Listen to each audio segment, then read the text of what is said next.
Assalamualaikum warahmatullahi wabarakatuh. Apa kabar Ananda semuanya?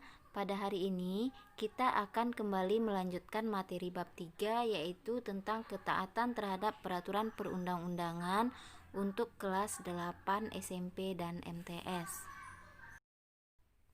Bersama Ibu Desi Arisandi SPD, Guru SMP Negeri 10 Tualang.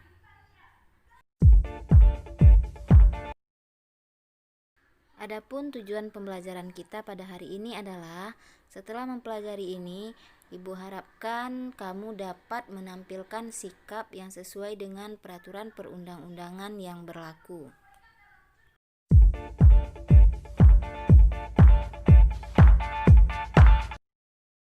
Ananda semuanya, sebelum kita melihat bagaimana sikap patuh terhadap peraturan perundang-undangan yang berlaku itu, coba Ananda semuanya sekarang perhatikan gambar yang Ibu bagikan ini. Kita lihat gambar pertama dan gambar kedua.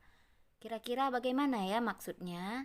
Nah, kita lihat pada gambar pertama itu adalah gambar orang yang menyeberang di zebra cross. Sementara pada gambar kedua itu gambar orang yang ditilang oleh polisi. Nah, menurut Ananda semuanya, kira-kira mana ya gambar yang sesuai dengan peraturan perundang-undangan atau contoh sikap yang sesuai dengan peraturan perundang-undangan yang berlaku? Nah, jawabannya benar ya. Gambar pertama.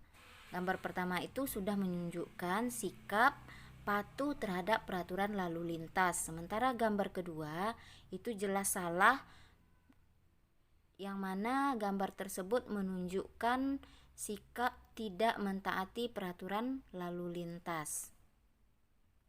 Sebagaimana kita ketahui bahwa negara Indonesia itu adalah negara hukum. Itu artinya bahwa setiap warga negara wajib taat dan patuh kepada semua peraturan-peraturan yang berlaku di negara kita.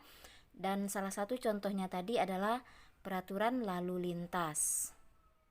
Ananda semuanya, sekarang kita lihat apa sih yang dimaksud dengan kepatuhan. Kepatuhan itu berasal dari kata patuh. Nah, apakah Ananda semuanya tahu apa itu kepatuhan atau patuh?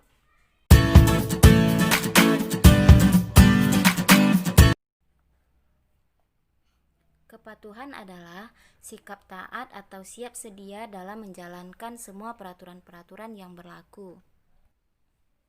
Nah, sedangkan kepatuhan terhadap peraturan perundang-undangan nasional berkaitan dengan terbentuknya kesadaran hukum setiap warga negara. Apa itu kesadaran hukum warga negara? Apakah Ananda semuanya tahu apa yang dimaksud dengan kesadaran hukum?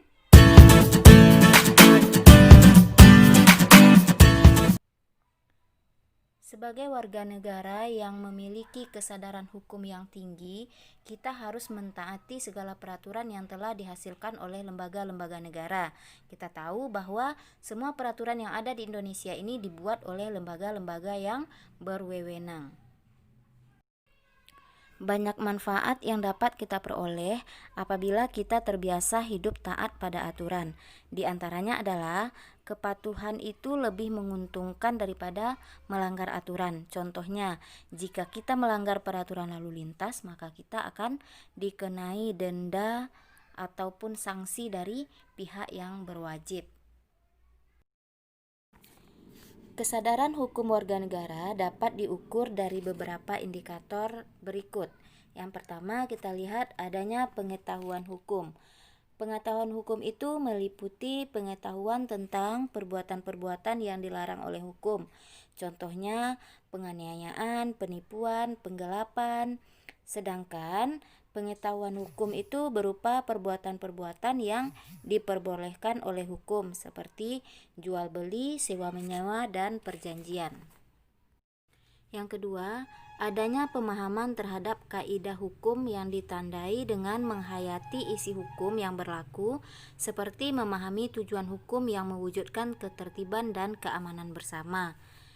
Yang ketiga, adanya sikap terhadap norma-norma hukum. Sikap ini maksudnya adalah perilaku yang ditunjukkan dalam bentuk penilaian terhadap norma-norma hukum yang berupa nilai baik dan nilai buruk terhadap aturan-aturan hukum. Misalnya, pencurian termasuk ke dalam perbuatan tercela karena merugikan orang lain. Yang keempat, adanya perilaku hukum. Perilaku hukum ini ditunjukkan dengan perbuatan mentaati aturan-aturan hukum yang berlaku dalam masyarakat. Sebagai warga negara yang baik, salah satu kewajiban kita adalah mematuhi semua peraturan perundang-undangan yang berlaku. Perilaku mentaati peraturan perundang-undangan ini merupakan kewajiban setiap warga negara tanpa kecuali, termasuk kita sebagai para pelajar. Nah, selain dari hukum yang berlaku di negara kita, sebagai para pelajar kita juga wajib mentaati peraturan sekolah. Nah, sebagai warga negara yang baik, kita harus selalu taat hukum dimanapun kita berada, baik itu di lingkungan keluarga, di lingkungan sekolah, di lingkungan masyarakat, maupun di lingkungan bangsa dan negara. Sekarang kita lihat apa saja contoh sikap patuh terhadap peraturan perundang-undangan di lingkungan keluarga. Nah, dari lingkungan keluarga, kita bisa menunjukkan contoh sikap patuh kita dengan selalu mematuhi orang tua, selalu menghormati orang tua, selalu mendengarkan nasihat orang tua, dan selalu mentaati semua aturan-aturan keluarga yang telah disepakati bersama.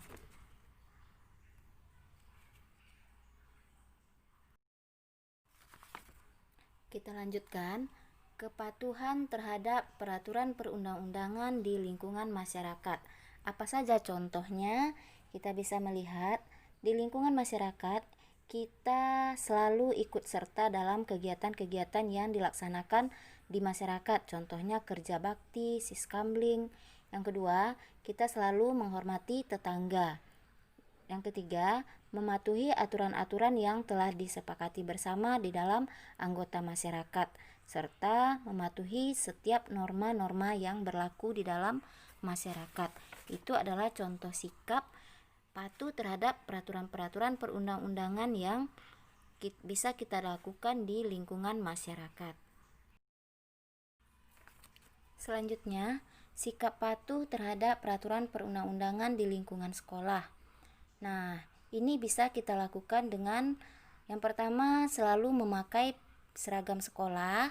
Kedua, datang dan pulang sekolah itu tepat waktu. Yang ketiga, selalu belajar dengan tertib. Yang keempat, selalu mendengarkan guru dalam menjelaskan pelajaran. Kemudian selanjutnya, kita wajib patuh dan taat kepada semua aturan-aturan yang ditetapkan di sekolah. Selanjutnya, di lingkungan bangsa dan negara. Nah, Ananda semuanya coba perhatikan gambar yang Ibu tampilkan ini. Ini kira-kira gambar apa ya? Nah, ini adalah gambar orang membayar pajak. Nah, membayar pajak ini adalah salah satu contoh sikap patuh terhadap peraturan perundang-undangan yang berlaku di negara kita. Selain itu, sikap warga negara yang patuh dan taat kepada peraturan perundang-undangan itu adalah kita harus memiliki KTP bagi yang sudah cukup umur. Kemudian kita juga wajib ikut serta dalam pemilihan umum.